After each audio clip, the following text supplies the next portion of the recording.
乔董，乔涵是我女儿呀，我想要的是女婿，不是儿媳妇，自然不会给那些千金小姐希望，让那些千金小姐觉得走，那公婆路线是走不通的。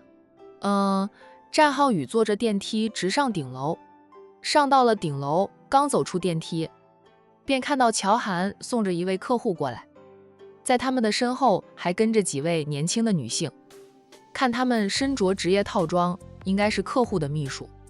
那位客户不认识战浩宇，战浩宇也不认识他。那为了不打扰乔涵，战浩宇默默地闪到了一边去。乔涵亲自送着客户下楼，秘书看了战浩宇2眼，战浩宇用眼神示意他跟着乔涵。哎，不用管他，他自来熟得很。乔涵的办公室、休息室，他早就滚熟了。等一行人进了电梯后，战浩宇自顾自地走向乔涵的办公室，推门而入。进了办公室，他先给自己准备了一杯咖啡。刚回到沙发上坐下来，乔涵就回来了。昨晚的事怎么样了？乔涵走向他，并低沉地问着。凤家那名代替海玲姐死去的保镖，家人过来处理后事了，凤家会给他家属一笔赔偿，保险公司也会赔一笔钱，就凤家所有保镖都买了高额保险的。等会儿我跟海玲姐说一声，我们下午过去看看，哪怕那是凤家主阴谋下的牺牲品，明面上呢，我们也要去看看那位保镖的家属吧，给点钱。目前那起车祸暂定是意外的，再没有足够的证据证明是凤家主动的手，他们都要做足了戏，不能让人指责。死了的那名凤家保镖只能自认倒霉，谁叫他的主子心太狠，第一次请海玲上门吃饭就想置海玲于死地，要不是海玲防备心重，借口说喝了酒不能开车，那死的就是海玲或者是阿七等人了。乔涵嗯了一声，他坐下来后，忽地凑到了战浩宇的耳边，小声说道：我听说郑华自宫了，那对老夫妻都是狠人，不过对于会出轨的男人来说，自宫了才不会再想着出轨。他就眼神往下扫了扫，战浩宇那2腿一拢，俊脸上堆着笑。乔涵，你放心，我绝对不会出轨的，只要你嫁给我，我对你绝对忠诚。我们战家的男人都会忠于婚姻，忠于爱情，忠于家庭的。乔涵呵呵地笑了2声，结婚前你们男人不都爱这样说，结婚后多少人都违背了他们结婚时许下的诺言。战浩宇，我还挺认可凤家主这一次的做法，以后你若是敢出轨，要么离婚，要么你当太监。战浩宇神色一凛，严肃地道：乔涵，我不会有2选1的时候的。乔涵伸手摸了摸他的脸，就他是很少会做出这样亲昵的动作，我还是相信你的。乔涵低沉地道，他还在战浩宇的脸上亲了亲。在他想抽身离去的时候，战浩宇一把搂住他，随即就亲上他的唇。缠缠绵绵的一吻后，乔涵气息有点不稳，推开了他，赶紧站起来，然后呢，在单人沙发上坐下来。海玲姐还好吧？好得很，海玲姐去办事了。我们别看轻了海玲姐，她是经过大风大浪的人，15岁大，父母双亡，面对吃人不吐骨的亲戚，她带着只有10岁大的妹妹生活，还将妹妹教得很好。吃过生活上的苦的人啊，意志特别的坚强。战浩宇算是明白商太太为什么会选定海玲，让海玲过来江城与凤晴一争高下了。他没有被吓到，我就放心了。战浩宇笑，可以下班了吗？对了，给你准备了一份礼物。他从西装服的暗袋里拿出一个小盒子，递给乔涵。乔涵接过来，并没有打开盒子来看，而是起身走开，走到他的办公桌前，拉开了抽屉，将那盒子放进抽屉里。不看一下啊？不用看，你送的东西都是最好的，等我闲时我再看，慢慢的感受你对我的爱。战浩宇看着他，觉得今天的他似乎柔和了点儿，那也明着回应他的感情了。又恭进了一步，战浩宇心里美滋滋的。医院某间高级病房里，凤家主伫立于窗前，看着窗外的高楼大厦。病床上躺着的人是郑华。郑华脸色还显得苍白，表情亦是痛苦不堪。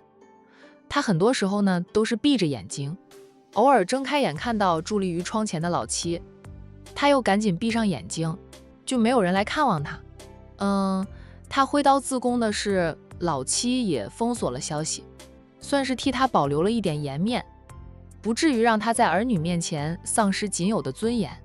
良久，凤家主才转过身来，走到病床前坐下，看着装睡的郑华，淡冷的道：“我知道你没有睡着，痛得他睡不着，止痛药效已经消失，他就没有再让医生给他用止痛药，就让他承受身体上的痛苦吧。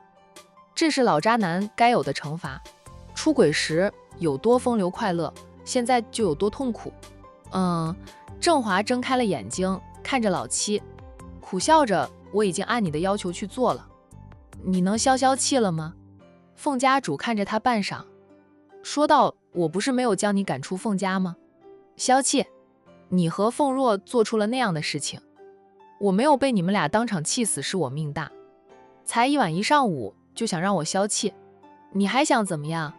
凤家主伸手摸了摸老班的脸：“你这张脸呀，保养的是真不错，看上去和40-50岁的人差不多，怪不得在外面行走还能勾到年轻的女人。”一落，他却发狠地拧着老伴的老脸，拧得郑华痛死了，也不敢反抗，任由他拧着。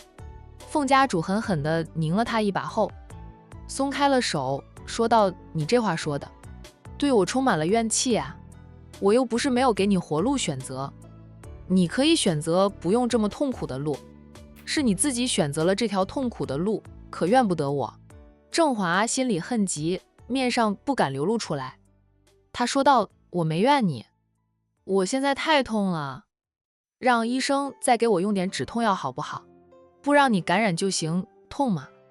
过段时间伤口长好了，就不会再痛的了。”凤家主拒绝再给丈夫用止痛药，就想看着这个男人痛苦不堪，就又拿他没办法的样子。背叛他的人都不得好死。郑华痛苦绝望地看着老七片刻，便闭上了眼睛。他是真痛呀。他不看他，他也不生气，起身又走到窗前，望着窗外，这思绪早就不知道飘到哪里去。如果当年那个人肯和他在一起，肯帮着他，肯娶了他，他的人生肯定会美满幸福的。可惜的是呢，他永远忠于长姐，就算他的姐姐嫁人生女，并且离开了人世，那个人都不跟他，反而失去了踪影。都几十年过去了，他如今也70岁的老人，那个人怕是早已作古，他还在担心什么？这凤家主的手机响了起来，他掏出了手机看，是凤晴打来的。沉默了片刻后，凤家主才接听了凤晴的来电。妈。凤晴在电话里叫着母亲：“妈，你还好吗？”他没有直接问父亲的伤势如何，先问母亲的情况。凤家主淡淡的道：“最惨也不过如此了。妈还有什么好不好的？你们都长大成人，我也当了奶奶。你爸有没有其他女人，妈能看得开。以后郑华再也碰不到女人了，那他还有什么不放心的？妈，你今天没吃东西，我给你送点吃的过去。”不用了。凤家主一开始是拒绝的，想了想后又改变了主意，说道：“你给妈送点吃的过来吧，不用太丰富，妈现在也没有心情吃，给妈送点白粥，搭配点咸菜就行。”凤晴说道：“妈在医院里照顾我爸，很累的，怎么能吃的那样清淡？容易饿，饿了就容易体力不支的。”凤家主沉默了良久后说了句：“你大姨离开的那天清晨，她就是吃了这样的早餐，吃多了山珍海味，她偶尔会吃白粥配咸菜，说别有一番滋味。好，我给妈送过去。”凤晴没有再说什么，很快就挂断了电话。她也没有让母亲久等，半个小时后就赶到了医院。敲开了病房门后，他进入病房，看到病床上的父亲脸色苍白，又表情痛苦的样子，他动了动嘴皮子，最终却是什么都没有问出口。郑华睁开眼看着亲生女儿，眼神里满是期待，也有着祈求，是希望亲生女儿能替他说说话，让老七吩咐医生再给他上点止痛药，太痛苦了。他虽是上门女婿，身上没有太多的钱，每天的零花钱不会超过500元，但他的物质生活却是极为奢侈的。在凤家，他想要什么，想吃什么，吩咐下去，管家呢向家主请示后都会满足他。除了没有太多的零花钱，他是真的就什么都不缺。养尊处优几十年了，他何曾受过这种痛苦？凤家主瞥了丈夫一眼后，对女儿说道：“去客厅里坐着，你爸现在需要安静，让他好好休息，暂时也不能吃什么，他也吃不下。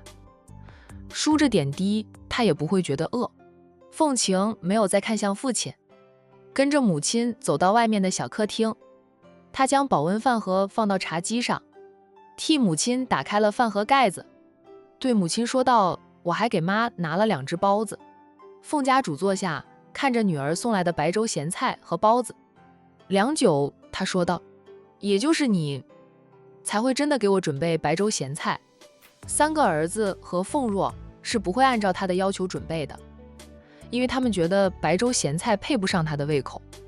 妈，趁热吃吧。”凤晴在养母家里长大的，被虐待时连碗白粥都不给他吃呢。那在他小时候呢，1碗白粥对他来说都是奢侈的。生活苦，长大后靠着自己的能力赚到钱了，他也不会乱花，依旧生活低调，不会乱花钱，那是环境造就的性格，不会因为钱包涨了就改变。凤家主默默地吃着粥，脑海里回想的却是几十年前的那天清晨，他和姐姐一家人一起用早餐的情景。他费尽心机害死姐姐和妹妹，这坐上了家主之位，也不见他幸福到哪里去啊。妈，那我爸他？凤晴轻声问着。他看父亲不像是被揍的，难道是被母亲捅了一刀？父亲昨晚被送到医院后，母亲不许他们问父亲的伤情，他也真的不问，反正母亲不会让父亲死的，以母亲的手段自然是慢慢折磨，不会让父亲一下子就死，那样太便宜了他。死不了。凤家主淡淡的道，不过是变成了太监而已，只要不感染，伤好后就可以出院，对他日常生活不会有太大的影响。以后看到美女，他也只能看看了。凤晴看着母亲，妈4个孩子，只有你是跟着妈姓的，理应跟妈感情最深啊。以后你有了丈夫，一定要看牢了他。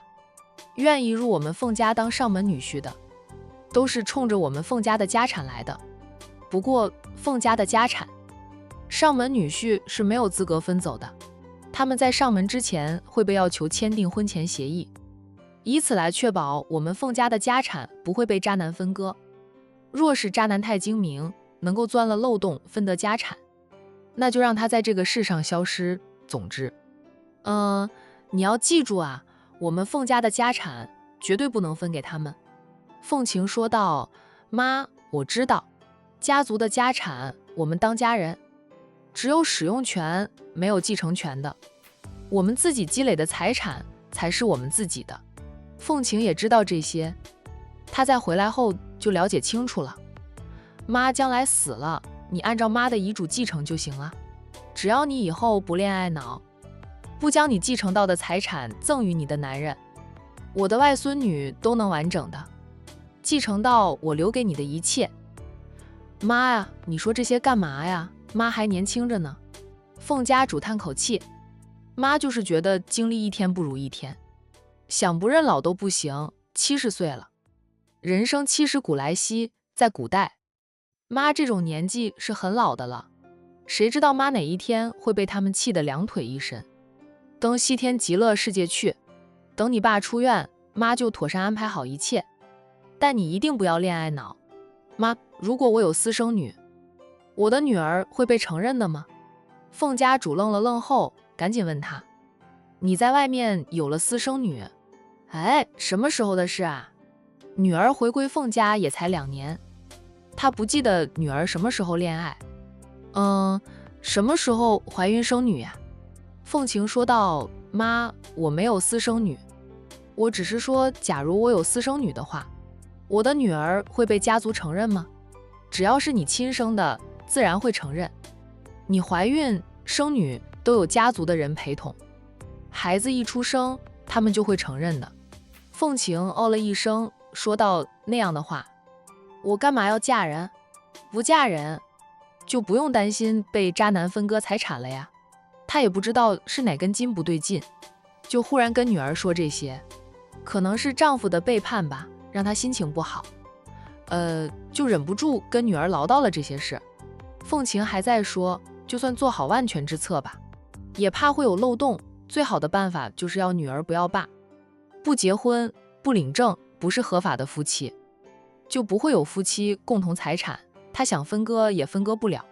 凤家主，凤晴当妈什么也没有说过，妈还是希望你身边能有个理想伴侣的，免得你孤独。有了女儿，母女相依为命，怎么会孤独？咱们坐在这个位置上，压力山大，工作繁忙，每天忙得脚不沾地的，哪里会有空感慨自己孤独啊？我没有喜欢的男人，但又要生个女儿继承家主之位，就学风尘山庄的四少奶奶。凤若怎么样了？凤家主被女儿的思想吓到，赶紧换了个话题。她一把年纪了，这思想还是比较保守的，在我们家门口哭喊了一夜，今早被我几个嫂子泼了几盆水，害怕我嫂子们还会对她落井下石，跑了，去哪里不知道。我大哥给她钱和银行卡，不过被我大嫂抢了回来。妈说过的，只允许她带走衣服，其他东西都是凤家的，不能给她带走。嫂子们呢，也是执行妈的命令呀。凤家主眼神冷冰冰的说道：你大嫂做的对，带句话回去给你大哥，再敢私底下资助凤若，他也会落得凤若一样的下场。那还有呢，让你3个哥哥今晚来医院值夜，他不会再留在医院里照顾郑华，确保郑华不会死就行了。妈，你打电话给大哥吧，免得大哥又说我拿着鸡毛当令箭。你是凤家的接班人，妈没空的时候，你就是这个家族的最高领导人，你就拿鸡毛当令箭怎么了？你大哥在吱吱歪歪的，你爱怎么惩罚就惩罚，跟你爸一样的货色，真是上梁不正下梁歪。想到3个儿子也都出轨背叛婚姻，凤家主对儿子的感情跟着大打折扣，对丈夫的怨气跟着迁怒到儿子身上。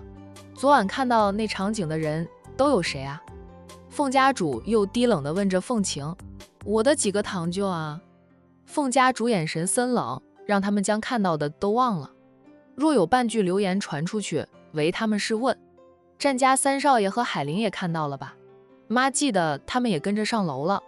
凤晴答道：他们不好办。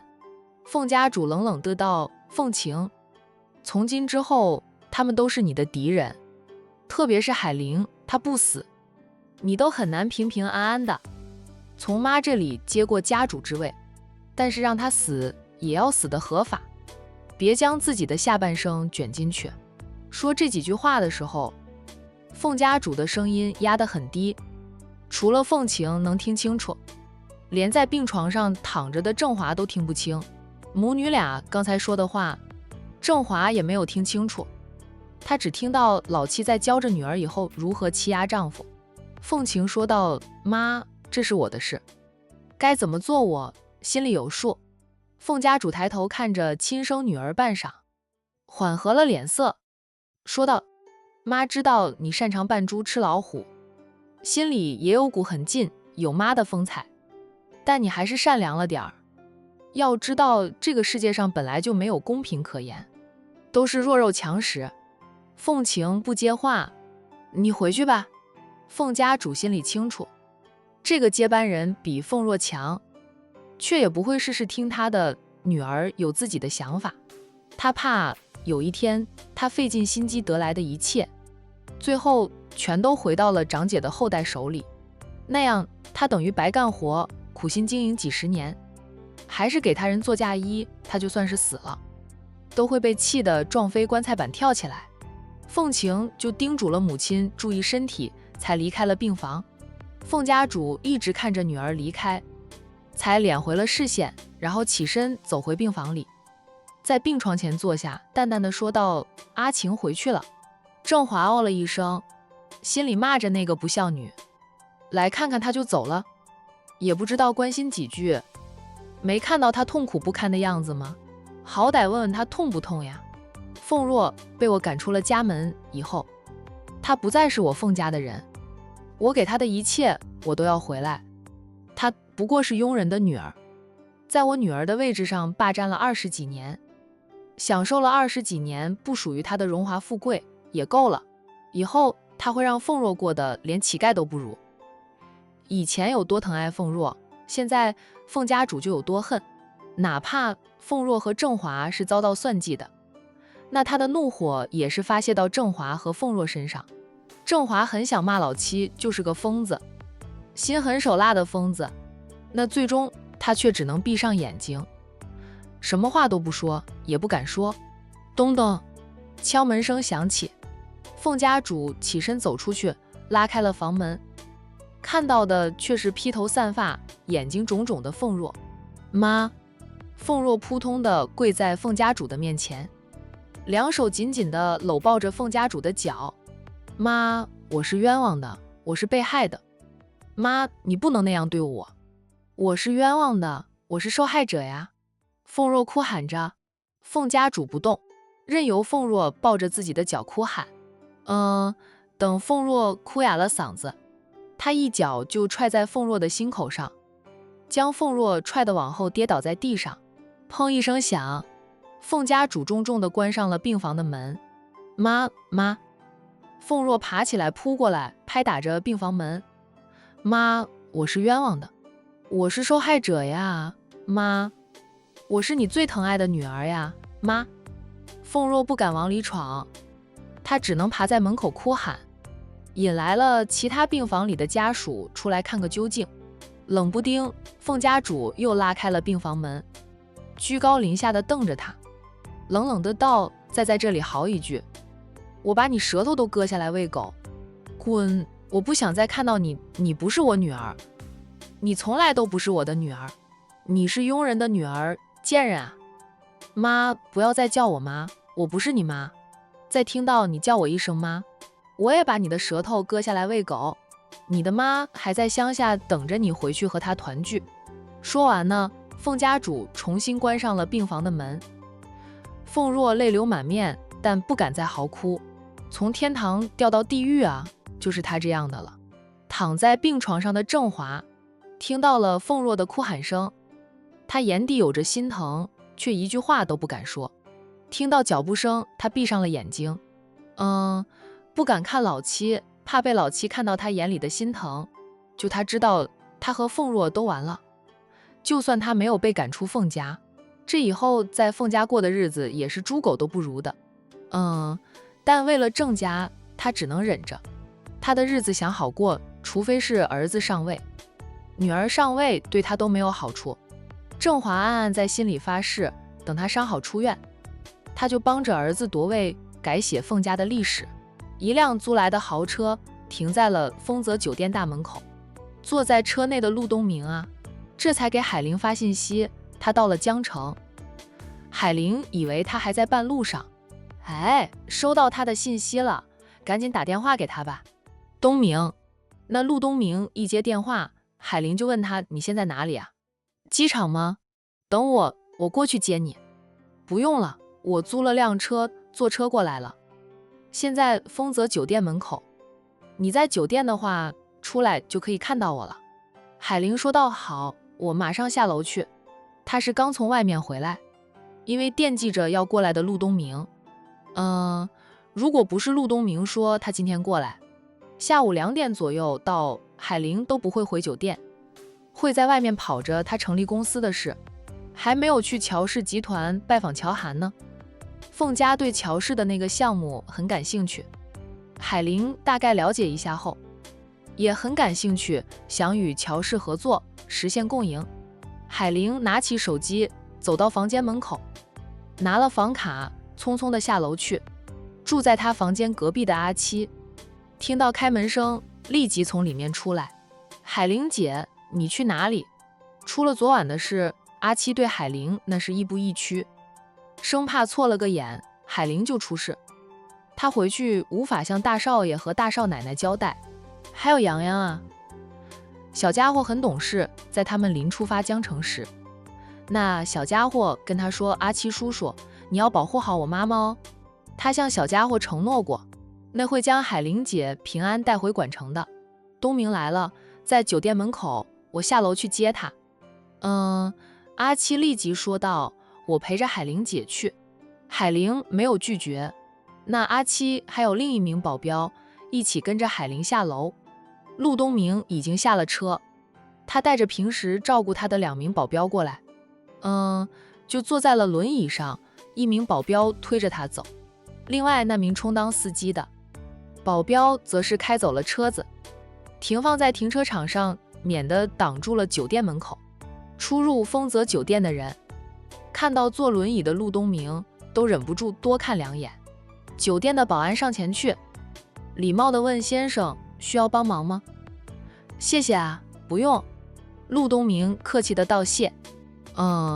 其实他入住过丰泽大酒店，只是次数少，酒店的人没有记住他这位陆家4少爷，别说是他了，怕是战印过来，酒店的人都未必认得出来，那是战氏集团的当家人。那负责管理公司旗下所有酒店的人是战浩宇，各大酒店的人最熟悉的就是战浩宇了。战浩宇送着乔涵出来，就刚好遇到了往里走的陆东明。东明哥，战浩宇看到陆东明，有点意外，又不觉得意外。那从海玲的嘴里，他知道陆东明会过来。陆东明说是下午2点前到达的，他以为陆东明还没到呢，因为海玲姐刚从外面回来，并没有去机场接陆东明。现在看到陆东明有保镖推着进来，他就觉得有点意外，笑着走到了陆东明的面前。东明哥自己过来的吗？飞机停在了机场上，我上机之前就租好了车子，下飞机后可以坐车过来。知道你们都忙，我没有提前告诉你们，我自己可以过来。那陆东明看向了乔涵，乔涵走到他的面前，客气地伸出右手：“陆总。”陆东明和乔涵握了握手，便对战浩宇说道：“浩宇，你和乔总还要谈事情吧？你们先忙，不用管我。”海玲说她在酒店里，她已经下楼来接我的了。战浩宇看到了带着2名保镖走过来的海玲，笑着对陆东明说道：“海玲姐来了，东明哥，我们先走吧。”他冲海玲挤眉弄眼，惹得海玲瞪了他几眼。他笑呵呵地送着乔涵出酒店。“你吃过饭了吗？”海玲看到陆东明的第一句话就是关心他的肚子。陆东明摸了摸肚子，一副可怜兮兮的样子。“早上知道你们昨晚的遭遇后，我就吃不下，从早上到现在1粒米都没有吃，现在又渴又饿。”推着陆东明的那名保镖嘴角抽了抽。不好告诉海小姐，4少爷撒谎，4少爷是没有吃午饭，但早餐是吃了的，过来的路上。那在飞机上也吃了点东西。海玲脸上有着心疼，她走到轮椅后面，从保镖手上接过来，推着陆东明往电梯口走去，边说着：“他都说了我没事，不用担心，我这才过来几天呢，你就担心成这样，以后还怎么过？就算担心我，也不能饿着你自己啊，又不是小孩子了，快40岁的人了呢。”陆东明应着：“我整颗心都放在你身上，忘记了吃喝，我先带你去吃东西吧。”好，看到他完好无损，还会责备他陆东明悬着的心彻底放下来。以前海玲为了救回洋洋，被歹徒捅伤过，海玲倒在血泊中的那一幕，陆东明现在想起来都还后怕不已。他很害怕海玲再度出事，就那一次他能帮得到海玲，这一次他却无法在海玲身边陪伴她保护她，都怪他这双腿行动不便，非但无法跟在他身边保护他，还会连累他。陆东明告诉自己，回到管城后，他要抓紧时间做复健，争取早点像正常人那样走路，他就可以陪在海玲的身边了。洋洋知道你过来的吗？海玲问着。他最惦记的便是儿子还有妹妹。陆东明说道，我是临时决定过来的。洋洋不知道洋洋的小朋友过来找他，玩得不亦乐乎的，连我这个陆叔叔都不记得了，哪里会管我去哪里？海玲笑道，别说你了，连我这个妈妈她都没那么想呢。她跟她小姨感情好，这样你当妈的容易脱手。那是从她出生，彤彤就帮忙照顾她。我在月子里头，几乎都是彤彤照顾我母子俩。洋洋的爸要上班，也就我在医院生娃的时候，他就请了几天假。至于前公婆，也是在医院里看过洋洋后，就没有踪影的了。离婚前，他们甚至还催我生二胎，亏得我离了婚，否则我这一生都栽在那一家子的手里了。海玲推着陆东明进了电梯，然后上到了3楼，挑了个雅间进去，扶陆东明坐下了。他问陆东明想吃什么菜，你点，我又不挑嘴，随便吃吃就行。海玲招呼着保镖们也坐下来后，拿出手机扫了一下贴在墙上的点菜码，按着陆东明的喜欢点了几道菜，又问保镖们大家要喝酒吗？你们4少想去哪里？我会开车送他。你们若是想喝2杯，可以随意，不用担心开车的事。陆东明的保镖说道，海小姐，我们不喝酒，不用要酒了。陆东明也不喝，海玲和阿七等人又是吃过了饭的，现在陪着陆东明吃，顶多就是吃点菜，那就不要酒了。很快他下好了单，挨着海玲坐的陆东明贴近他，温沉的道，海玲，其实我很感激周红林的不识货。在海玲瞪着他的时候，他嘻嘻的低笑，他要是识货就轮不到我了。说着他握住了海玲的手，眼神里满是深情，等我好起来，你嫁我可好？我保证会对你一心一意，永不变心，其他人发誓做不到。我不管，但我陆东明一定能做到。我和我的家人都不会催生，你也30出头了，等我好起来还不知道要何年何月，那个时候你再生就是高龄产妇，我都舍不得让你受孕育之苦。反正咱们有洋洋足够。海玲红着脸抽回了手，随即又一巴掌轻轻地拍打在他的手臂上，小声嗔着他，大家都在呢，你说那些话干嘛？陆东明看了一眼4名保镖，阿七等人正聊得嗨呢，没有留意他俩。他压低声音，他们不会用心听咱们俩说话的，我说的那么小声，他们也听不见。海玲，我说的都是掏心窝的话，我说过我不介意当洋洋的继父，继父也是父，我养大了他，他一样会孝顺我的。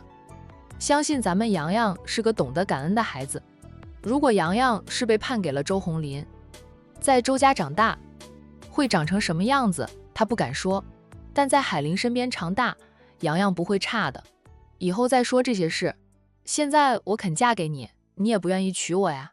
陆东明笑，等我好起来了，我一定向你求婚，为了早日娶你进门，我会坚持做复健的，以后也不会再和你闹别扭，不钻牛角尖。顿了顿，他自嘲地说道，以前战印和海童闹别扭的时候，我还在心里腹诽过战印，觉得战印自从结婚后变得小气巴拉的，一点小事情都能跟海童闹别扭。冷战，他一和海童冷战就喜欢叫我和苏南陪他喝酒，没想到轮到了我自己，我也变成了跟他一样小气巴拉的。不是你的错，我还跟你闹脾气。海玲，那天的事真对不起。海玲离开管城那天，他因为闹别扭，连送他到机场都没有，甚至不接他电话，不回他的信息，让他带着担心飞江城。就是飞江城，他也惦记着他，拖着战印夫妻俩带着洋洋登门开导他，安慰他呀，帮他重拾信心。想起那天的事，陆东明的老脸都能变成关公脸。我又没生气。海玲给他倒了一杯茶水，以后不要再有那样的想法。我若是嫌弃你，觉得你会拖累我，早就离你远远的了，哪里会和你越走越近，对你越来越信赖呀？当初他表白时，他可是坚决拒绝他的感情，两个人之间没有轰轰烈烈，有的是细水长流，靠着日常的相处，他对他的支持，他对他的鼓励，两颗心渐行渐近。现在他鲜少说爱他的话，他也不说接纳他的话，但在他们的心里，彼此已成为对方最重要的人。在外人的眼里，两个人也是一对儿。饭菜送上来后，海玲不怎么吃，都是在给陆东明夹菜。有美人在旁，还体贴照顾他。陆东明那是心花怒放，这顿饭差点撑破肚皮。那陆东明坐了几个小时的飞机过来，海玲让他在酒店里先休息休息，傍晚再带他在酒店附近走走逛逛。阿七去给陆东明三人开了3间房，陆东明想挨进海玲住的房间，阿七很爽快地和他调换了房间。反正陆东明也就是在江城住一晚的，明天下午陆东明就回管城了。临近年关了吗？陆氏集团也是忙得团团转。陆东明这个大老板，少不得要在公司里坐镇着。海玲让陆家保镖去休息一下，他推着陆东明走，他住在18楼，坐着电梯上到18楼，来到了陆东明的房间。海玲用房卡帮他开了门，再推着他进去。浩宇说安排总统套房给我住，我拒绝了，我不是住1天2天，是要住很长一段时间的，不好霸占着总统套房。就这样的房间我觉得也很好了，你不会嫌弃吧？以陆东明的财富，他出门在外，住的都是5星级以上的酒店，以及总统套房。海玲担心陆东明会嫌房间小，他的要求不高的。就在财富上，他也还没有达到那个高度呢。等公司成立后，他就住到公司里去，以后在江城挣到钱后再买房子，这样不用长期住在丰泽大酒店。主要是战浩宇不肯收他的钱，他住在这里等于白吃白住了。就算妹妹是战家的大少奶奶，海玲也觉得不好意思的。她着急办好公司的事，也是想早点搬出酒店，不用再占着妹夫家里的便宜。